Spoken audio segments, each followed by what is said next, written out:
ታማኙ ቀለም ቀቢ። ከዕለታት በአንድ ወቅት በአንድ መንደር ውስጥ ቪንሰን የተባለ ሰው ይኖር ነበር። ቪንሰን በጣም ታማኝና ጎበዝ ቀለም ቀቢ ነበር። ግድግዳ፣ ጀልባዎችና ቤቶችንም ይቀባል። ሥራውን በትጋትና በታማኝነት የሚሠራ ነበር። ቪንሰን አንድ ቀለም የሚቀባ አጥር አለኝ፣ በቶሎ መሠራት አለበት፣ ካለዚያ ይዝጋል አለችው። መልካም፣ አሁኑኑ ጀምራለሁ ሲል መለሰላት። ግን አንድ ችግር አለ። ከ2 መዳብ በላይ ልከፍል አንችልም። ትንሽ እንደሆነ ይገባኛል፣ ይሁን እንጂ ያለኝ ይሄ ብቻ ነው አለችው። ይህ አጥር መዛግ ስለጀመረ ብዙ ዋጋ ሊያስከፍለኝ ይችላል እኮ ብዬ ነው ብላም ጨመረችለት። ችግርሽ ይገባኛል ወይዘሮ፣ መቀባት የኔ ሥራ ነው። አንድ ሰው ሥራ አግኝቶ አልሠራም ማለት ደግሞ የለበትም አላት። ቪንሰን በጣም ድሃ ሰው ነው። ብዙውን ጊዜ እንደ ራበው ወደ መኝታ የሚሄድበት ጊዜ አለ።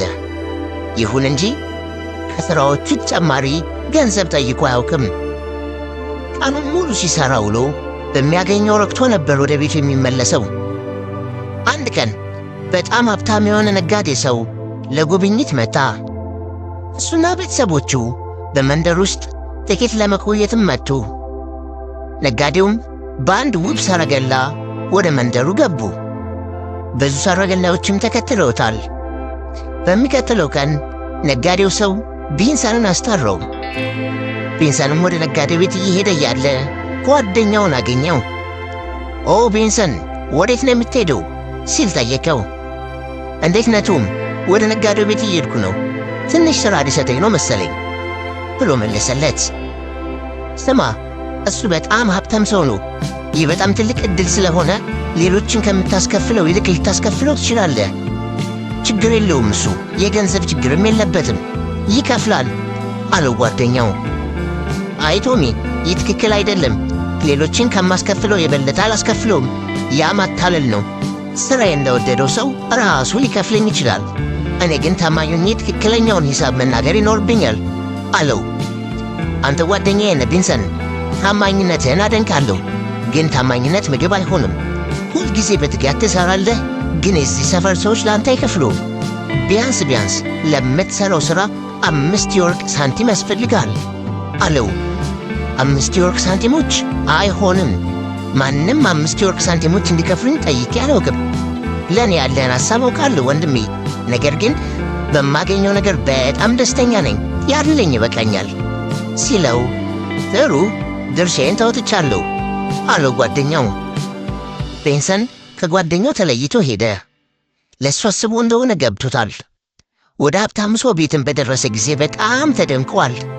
ቤቱ ቤተ መንግሥት ነው የሚመስለው ሲል አሰላሰለ። ኦ አንተ ቪንሰን፣ ቀለም ቀቢ መሆን አለብህ አለው ሀብታሙ ሰው። እኔ ነኝ ጌታዬ፣ ለእኔ ትንሽ ሥራ እንዳለ ሰምቻለሁ ሲለው፣ አዎ የጀልባዬ ሠራተኛ ሀገር ለቆ ሄዷል። ወደ እኔ የሚመለሰውም ነገ ከሰዓት ነው። ይሁን እንጂ ጀልባዬ እንዲቀባ እፈልጋለሁ። ዛሬ ማታ ልትቀባልኝ ትችላለህ ሲል ጠየቀው። አዎ እችላለሁ። ጀልባው የት ነው? አሁን መጀመር እችላለሁ አለው። ነገር ግን ምን ያህል መክፈል እንዳለብኝ እስካሁን አልጠየቀኝም አለው ሀብታሙ ሰው። አንድ ጀልባ ለመቀባት 4 የመዳብ ሳንቲሞች እጠይቃለሁ አለው። አሃሃ 4 የመዳብ ሳንቲም? ያ ነው በቃ። መልካም፣ የጠየቀኝን እከፍላለሁ። ይኸው እንካ።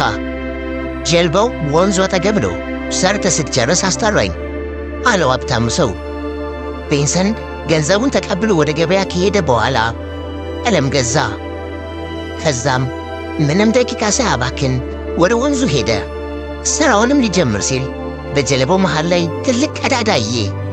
ኦ ቀዳዳ! ይህ በጣም እኮ አደገኛ ነው። ይህ ቀዳዳ መሙላት ይኖርብኛል አለ ቪንሰን። ቀዳዳውን ከደፈነ በኋላ ቀለም መቀባት ጀመረ።